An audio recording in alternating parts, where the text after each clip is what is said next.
Barry Trotz to resign, and what a night in Tampa. Welcome to NHL Wraparound Short Shifts, Groundhog Day 2026. Vic and Neil with you. Did you see a shadow this morning? No, but I did see John Saunders' shadow outside because that meant it is his birthday today, our good friend, dear friend, who has left us some years ago, but we still think of him and his daughter Jenna on every February 2nd because that is their birthdays together. Great way to salute John to start this show. And we have some breaking news that came over on Monday morning. Nashville Predators general manager Barry Trotz stepping down from his role. He took over for David Poile in 2023. He is going to stay until a successor is found. But Neil, this came as a surprise to you because you saw him at UBS Arena on Saturday evening where the Predators beat the New York Islanders.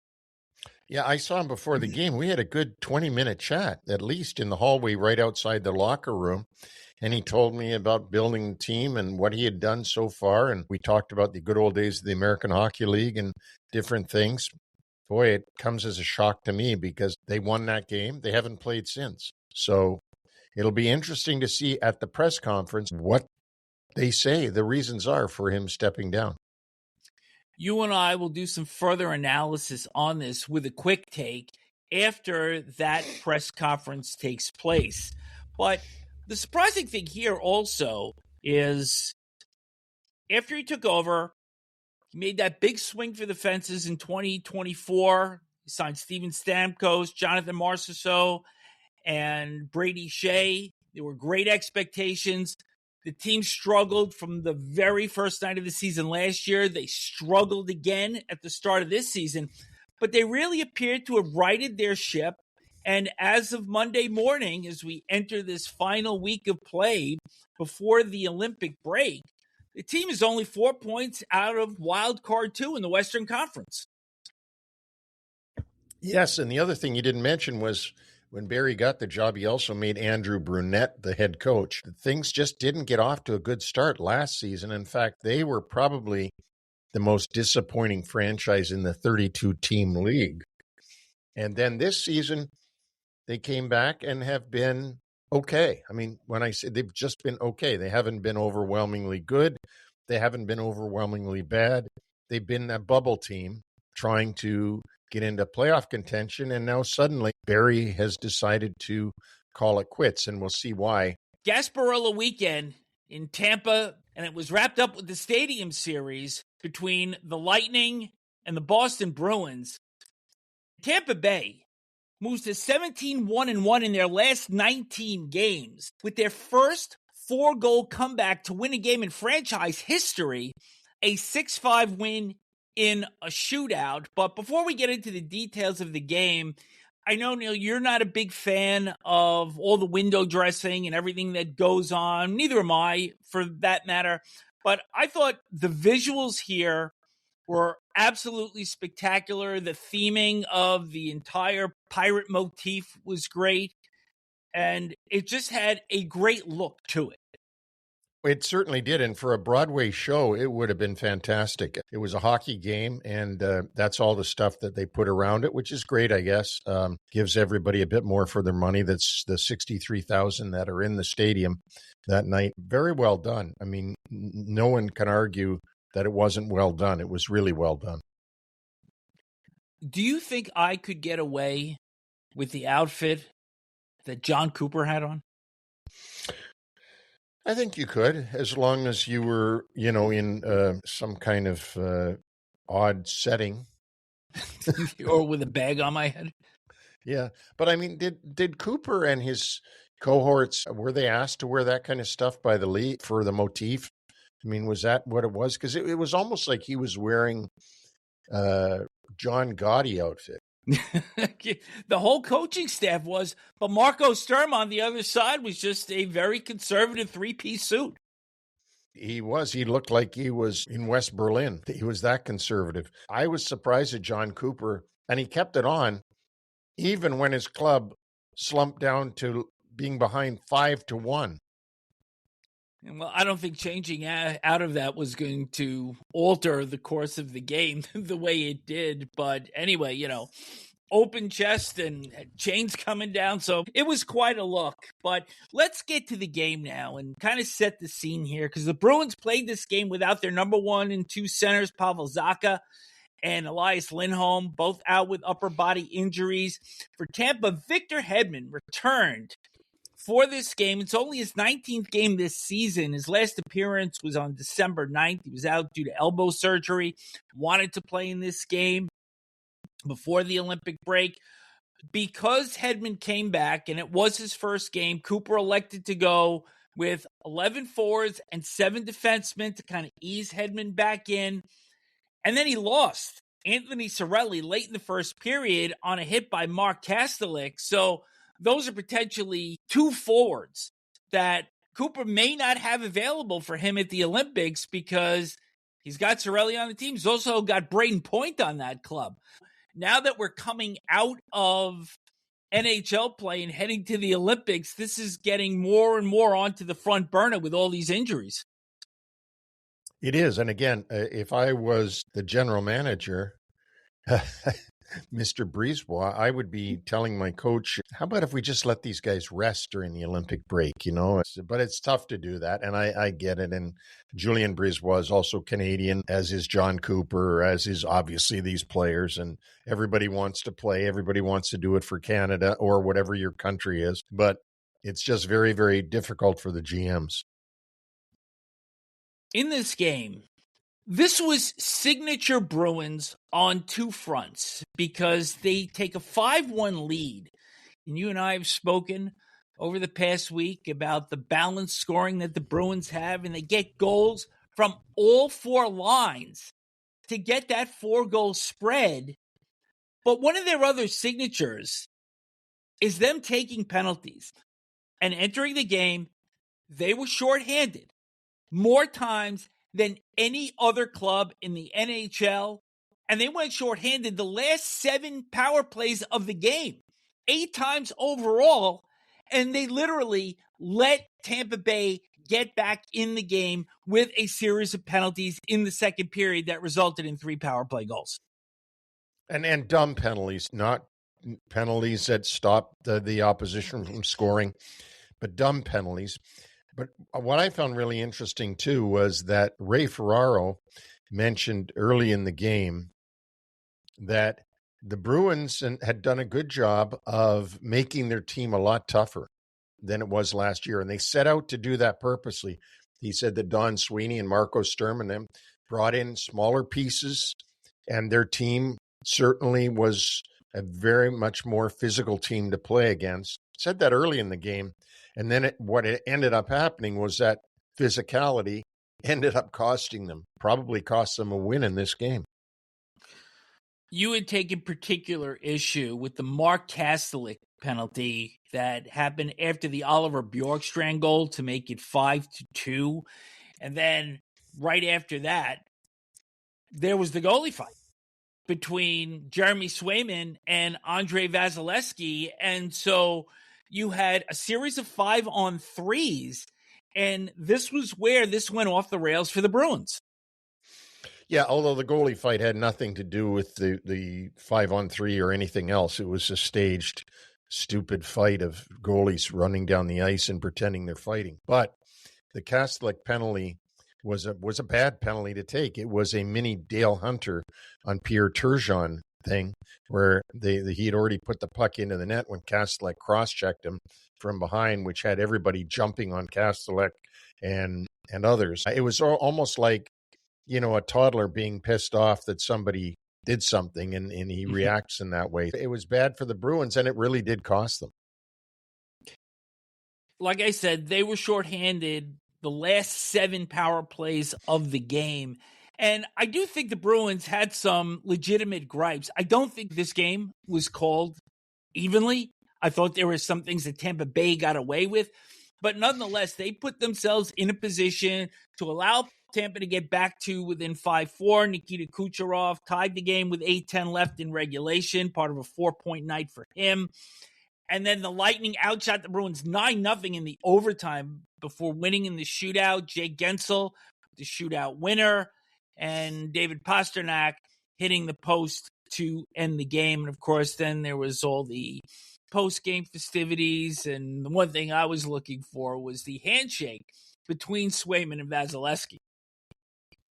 That didn't do much for me because they weren't fighting. So the whole thing was just staged. So I didn't really care about that. I thought that the TV was done very well this time. What's your thoughts on how the TV was handled and the perspective of the game?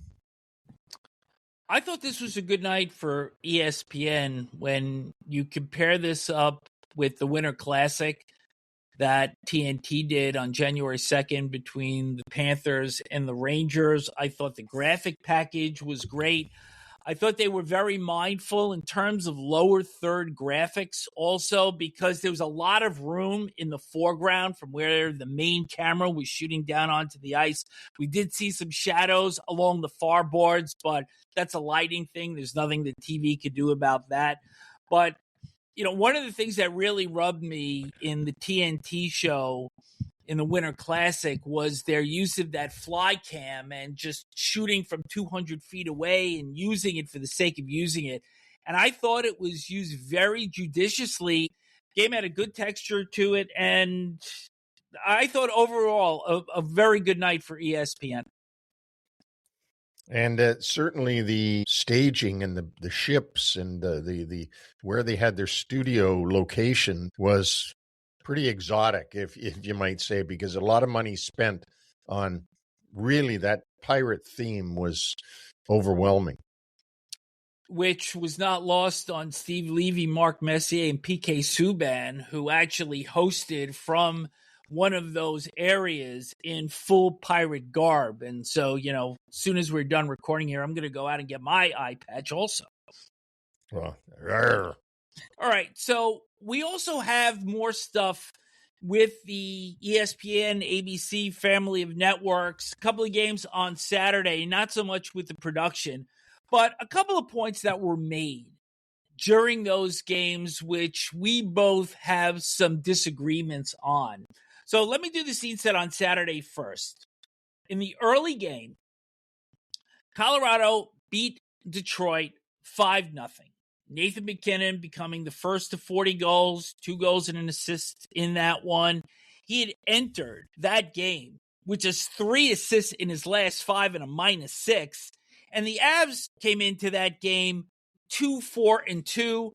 Their defense had not been playing well. So this was a real strong game for them to kind of get that ship righted so we could see the Avalanche that we had been used to seeing for the majority of the season. And this was in Detroit. Detroit needed to keep winning to stay in that playoff thing. But this was the vintage Colorado Avalanche of 2026. This team just steamrolled Detroit right in Little Caesars Arena. So here's where we get to the rub part, because Eric Johnson, who was the analyst between the benches for that game between the Avs and the Red Wings, had spoken about Patrick Kane being the best ever U.S.-born player. And as soon as you heard that, you gave me a call, and you have issue with that. Well, because you can't say that just because the guy that has the most points and happens to be a U.S.-born player is therefore the best ever U.S.-born player. You can say he's the most prolific U.S.-born player, points-wise, goals-wise, or whatever else you want to say, but there leaves room for argument. Tom Barrasso, the great goaltender that won 2 Stanley Cups, who's American-born, 5th overall in 1983 draft, came right out of high school and went right into the Buffalo Sabres net. Is he not worthy of some consideration of the best U.S.-born player?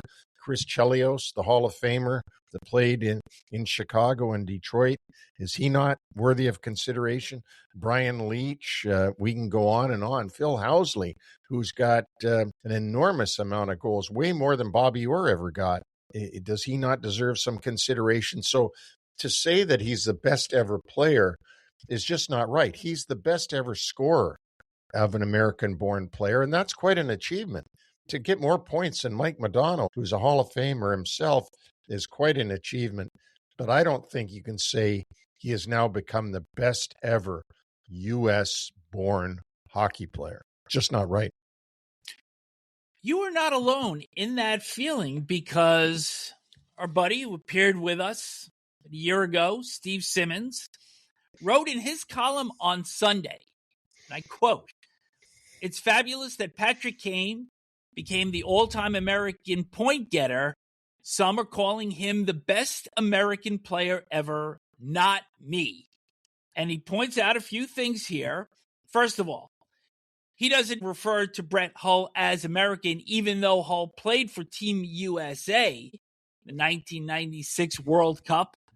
He learned to play his hockey in Winnipeg and Vancouver, and he was actually born in Ontario, so he doesn't even include Hull. He makes a point about Pat LaFontaine having played 477 fewer games than Kane and scored just 362 fewer points. Simmons regards LaFontaine as the best American forward that he's ever seen. You mentioned Brian Leetch, and Simmons believes he has never seen an American player better than Brian Leetch, who had, of course, 34 points in the 1994 Stanley Cup run for your Rangers. And he adds that Kane has had 2 100-point seasons in his amazing career, but Leetch, playing defense, had a 100-point season, getting 102 one year. So his top 10 Americans: Leetch, Chris Chelios, as you'd mentioned, LaFontaine, Kane, Mike Modano, you mentioned him also, Quinn Hughes, Auston Matthews, Jack Eichel, Jeremy Roenick, and Mark Howe. So somebody agrees with you. But he forgot Phil Housley, because you couldn't leave Phil Housley off that list. I don't care what you think of Phil Housley. He deserves to be on the best ever American hockey players list. But I just wanted to let you know that you weren't alone there. Well, I'm happy to hear that. All right, now I'm going to get to my rub, because on the back end of that ABC doubleheader on Saturday, before the Penguins-Rangers game, there was a video tribute that was shown honoring the 10-year anniversary of the Penguins' 2016 Stanley Cup championship season. And Sidney Crosby could be seen wiping a tear away from his eye.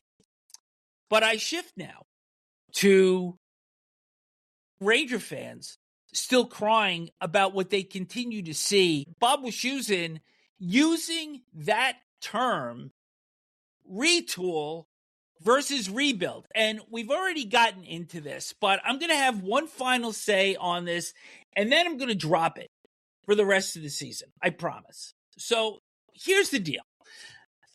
This term retool is like a notch above roster management in BS 101. This joke of a letter that was written by Chris Drury would not pass a plagiarism test because it looked vaguely familiar to the one that was written in 2018. And the term retool itself suggests to those that have not seen the product on the ice by the Rangers this season that it's a relatively quick fix to return to the upper echelon of the league.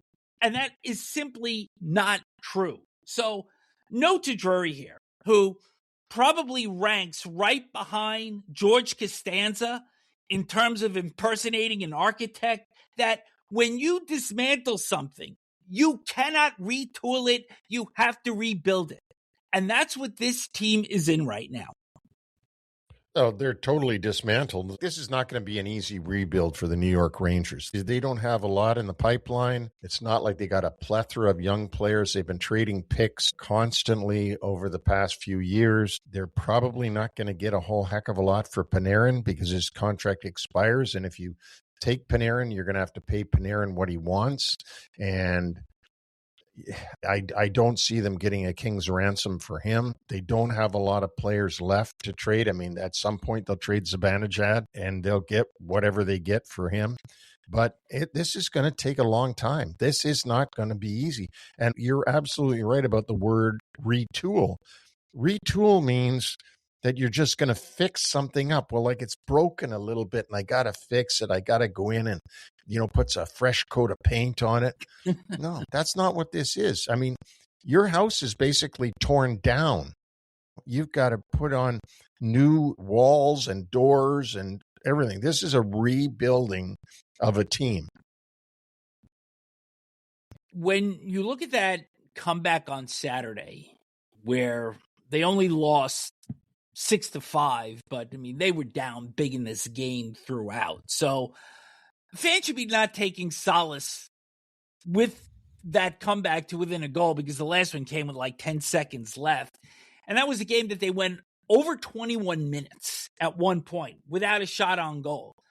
And when you look at this product on the ice, there is no structure.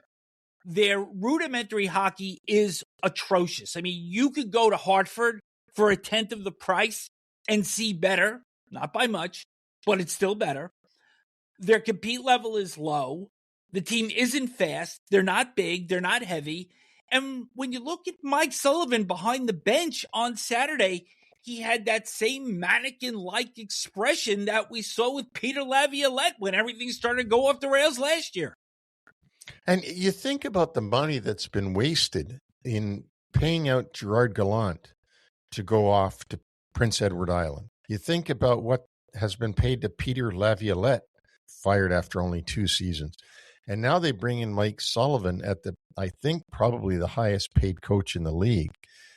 And he looks like a deer in headlights.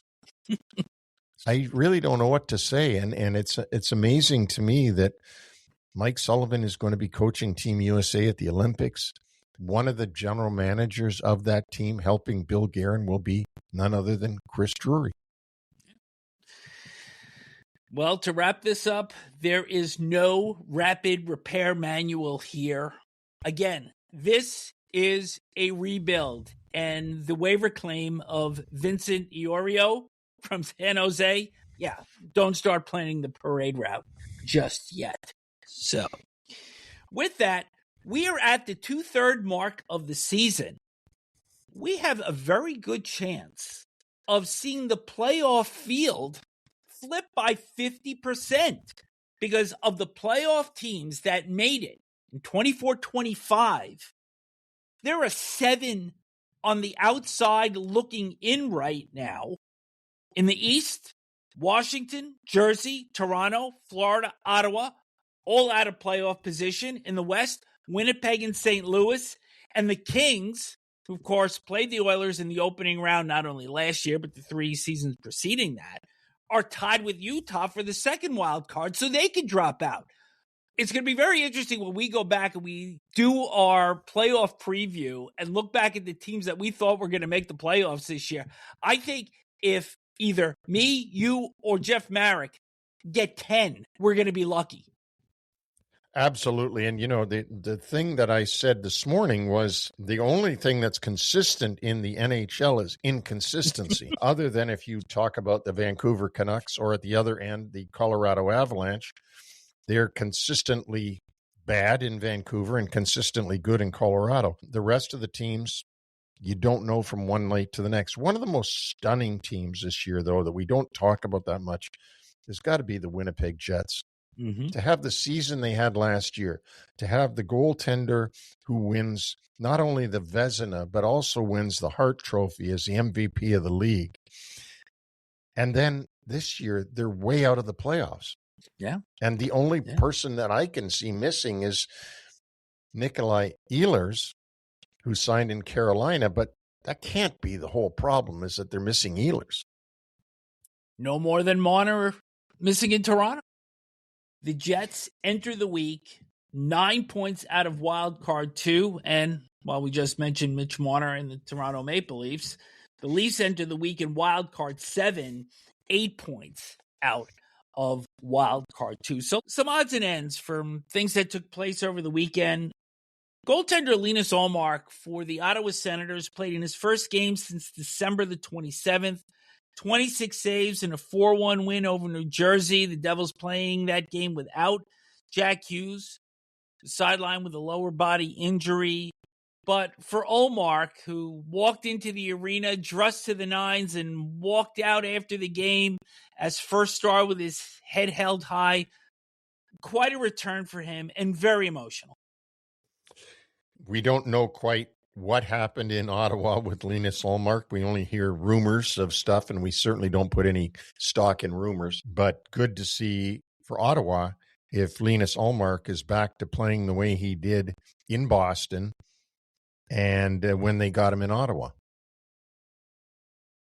Let's hit a couple of team notes and talk about the Columbus Blue Jackets. On the morning of January 11th, they were 18, 19, and 7, 43 points, last in the Eastern Conference, and 9 points out of wild card position. They've gone 9-1-0 since, 8-1-0 under Rick Bowness, and they are in wild card 3 as of Monday morning, 6 points back in the wild card race. But one of the things that people are now having to start to look at is the better path may be through the Metropolitan Division, because they're only 4 points behind the New York Islanders and they have a game in hand. Give Rick Bowness all the credit in the world. I didn't think we'd see him back in the league. He came back in and took over the Columbus Blue Jackets after Dean Evison was let go. Obviously is saying the right things and pushing the right buttons there. But you're right. The easier way, or the less complicated way for Columbus to get into the playoffs would be to upset the New York Islanders and boot them out of the playoffs. And because, as you said, those wildcard spots are probably going to be taken by teams from the Atlantic. In the exact same spot, the Washington Capitals, who were the regular season winners in the Eastern Conference a year ago. What a big comeback win for them on Saturday. They were down 3-0 against Carolina and wind up getting a 4-3 victory in overtime, playing the game without Connor McMichael with an upper body injury. He was hurt last Thursday in their win against Detroit. Matt Roy was out. Martin Faravari was out due to personal reasons. And also both goaltenders, Logan Thompson, and you remember Charlie Lindgren, had to be helped off after that game in Detroit. So they had to play this game with Clay Stevenson in goal, who had one NHL game of experience prior to that. And their backup was Garen Bjorklund, who was split this season with Hershey of the AHL and the South Carolina Stingrays in the ECHL. The Capitals have put Charlie Lindgren on IR and have already said that Logan Thompson will not dress for tonight's game. He's considered day-to-day and is targeting Thursday as his return. So neither one of them will be back in the net for the Caps tonight. Let's see how they roll the dice with Stevenson in goal a second time, and the Capitals will be hosting the Islanders. So a huge game, and we'll, of course, preview that a little bit later on in the show when we go over the games for Monday and Tuesday night. What do you make of what's going on in Vegas right now? The Golden Knights 1-5-2 in their last 8, including games that have had empty net goals. They have had 32 of 33 one-goal games this season. And they had 2 near identical losses to Seattle on Saturday and to Anaheim on Sunday, where they've had these slow starts. They make the push at the end, but they're falling short. And even though they lead the Pacific with 64 points, there's a lot of clubs climbing up their tail, including the Edmonton Oilers, who did lose to Minnesota on Saturday, including Seattle, and the 3 Florida clubs. So even though they're first in the Pacific, there's no guarantee that they'll even make the playoffs this year. Well, I think they're trying to get past the Olympic break, because when they get past the Olympic break, according to the Golden Knights, that's when they'll get Carter Hart, Brett Howden, and William Karlsson back in the lineup. So I think what their attention is right now is surviving until after the Olympic break. Want to shift this over to Anaheim for a second, who had that 4-3 win. This was actually a 4-2 game. They scored an empty net goal, and then the Golden Knights scored with about 6 seconds left for the 4-3 final. But the Ducks got Mason McTavish and Troy Terry back, and watching them defend in that third period was very impressive because the Golden Knights were desperate. And the Ducks had lost 2 straight after that 7-game winning streak. And one of the areas that they have been emphasizing is their team defense. This is the kind of game that Anaheim is going to continue to need to win if they're going to be a playoff team come April. And they're missing some really important pieces in Anaheim. Leo Carlsson is out. Frank Vetrano, who's one of their good scorers, has got a broken shoulder. He's out. And Brock McGinn is out for the season. So they're missing some important pieces. But again, I think we've got to put some credit where it's due, and that's with Joel Kenville. We all know what an experienced and very winning head coach he is, and he's doing it again in Anaheim. I believe he's really been of tremendous value to that organization. Let's hit a few more personnel notes. Robert Thomas, forward for the St. Louis Blues, had a minor procedure on his leg. He is out until after the Olympic break. He has not played since January 10th. Marty Necas of Colorado, day-to-day with a lower body injury. He missed the Avs win in Detroit on Saturday. Chris Letang for the Penguins, fractured foot, out for a minimum of 4 weeks. But here's where the blessing comes in, because if it's a 4-week absence from action, he may only miss 2 or 3 games. Because of the Olympic break. And Letang has been playing well this year. So I think he's been playing better this year than he did last year. Toronto Maple Leafs defenseman Morgan Riley left Saturday's win in Vancouver late in the second period, upper body injury. Alex Turcotte of the LA Kings goes to IR with an upper body injury. He has missed the last 4 games and expected to be out until after the break, after suffering that injury on January the 24th. For the Florida Panthers, who have been a mash unit all season, Brad Marchand and Anton Lundell, both day-to-day, they did not play in Saturday's loss against the Winnipeg Jets.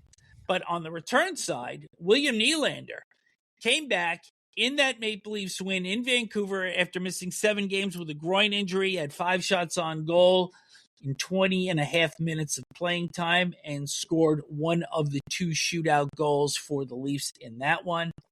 And Ajay Kopitar actually came back Saturday in Philly in the Kings' overtime win there after missing 11 games with a lower body injury. The Kings lost in overtime to Carolina on Sunday, but after the game, the Canes stayed out on the ice to shake hands with Kopitar, who will be retiring after this season. Just a great player for LA for so many years, 2-time Stanley Cup champion, and now the farewell tour, I guess, officially underway.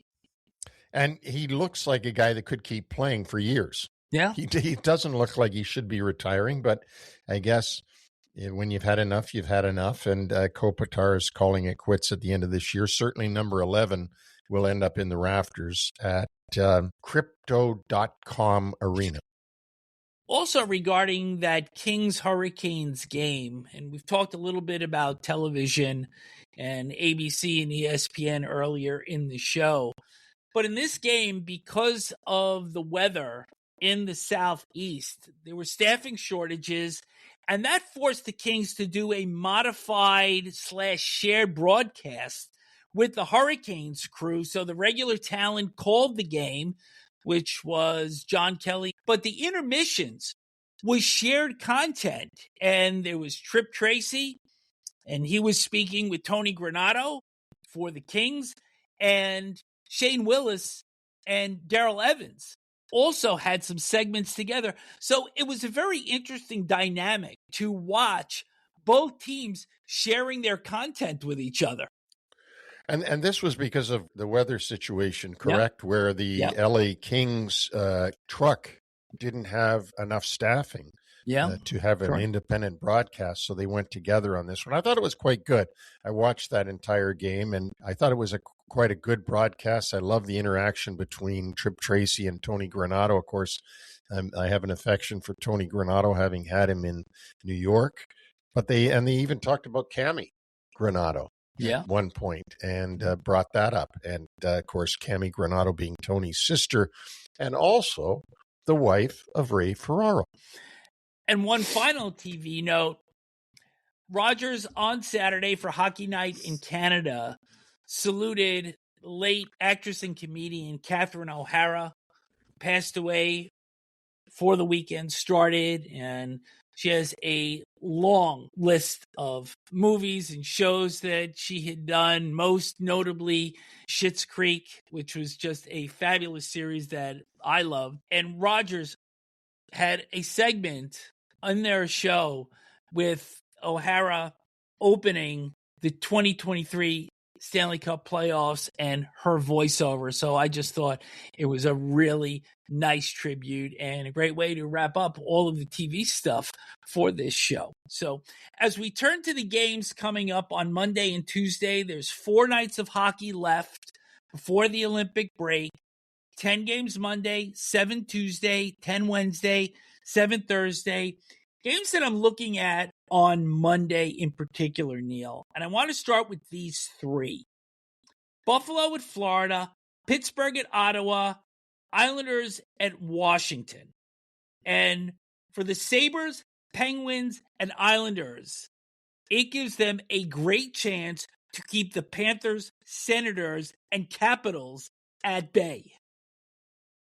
Oh, for sure. And that will be their goal. Trying to keep people at bay is the right way to put it. The other game I'm looking at is Montreal at Minnesota, and the Canadiens had a stirring victory in Buffalo on Saturday night. I was looking forward to that game going in. It did not disappoint. Canadiens with a comeback in the third period to win that one. But boy, did Minnesota put a walloping on the Edmonton Oilers on Saturday, and I think this is going to be a great game. It should be. Very important game for both teams. Minnesota, continues to climb in the standings. They're one of the teams that have been pretty consistent, though. I say there's been so many inconsistencies. Minnesota has been pretty consistent when healthy. Tuesday's games, I'm looking at Columbus and Jersey, both teams trying to work their way upward in towards the bubble. Buffalo at Tampa Bay. See if the Sabres can get back on their winning track against a Lightning team that, as we mentioned at the start of the show, is absolutely on fire with just one regulation loss in their last 19 games. You're going to be at Pittsburgh at the Islanders. Yes, I'll see Sidney Crosby and Jenny Malkin against Matthew Schaefer, which is all people talk about when they talk about the Islanders, and deservingly so for the 18-year-old defenseman phenom. We also have Toronto at Edmonton, which I just think is a fascinating matchup, and I think take the over on that one. Yeah, well, we'll see, depending on who Edmonton is going to have in goal in that game, and that's an interesting time to mention Calvin Pickard being put on waivers by Edmonton. So obviously the feeling there is that Connor Ingram is rightfully the backup now to Tristan Jarry. And good for Ingram because he had his trials and tribulations, of course, with Utah last season, ended up in the minors and was traded over this year to Edmonton and has proven his worth. Last game on Tuesday I'm looking at Seattle at Anaheim. These teams are tied in points. Seattle has played one fewer game, so they are third in the Pacific. Anaheim wild card 1. So a lot of these games worth staying up for now. Well, there's some great games. And you know what? You're not going to see hockey for 3 weeks. So get in all the NHL action you can get in right now. Our website is NHLWraparound.com. And remember that our podcast can be found on Apple, Spotify, Amazon, iHeartRadio, and YouTube. And if you do tune into us via YouTube, please subscribe. We can also be found on X, Instagram, TikTok, and Radiate.tv. We will do short shifts again on Wednesday, and then on Friday, our last wraparound before the break. and Mike Harrington, columnist from the Buffalo News, will be joining us. So on behalf of Neil, I am Vic. Enjoy the hockey Monday and Tuesday, and also check out our quick take where we'll do deeper analysis into the resignation of Nashville Predator GM Barry Trotz.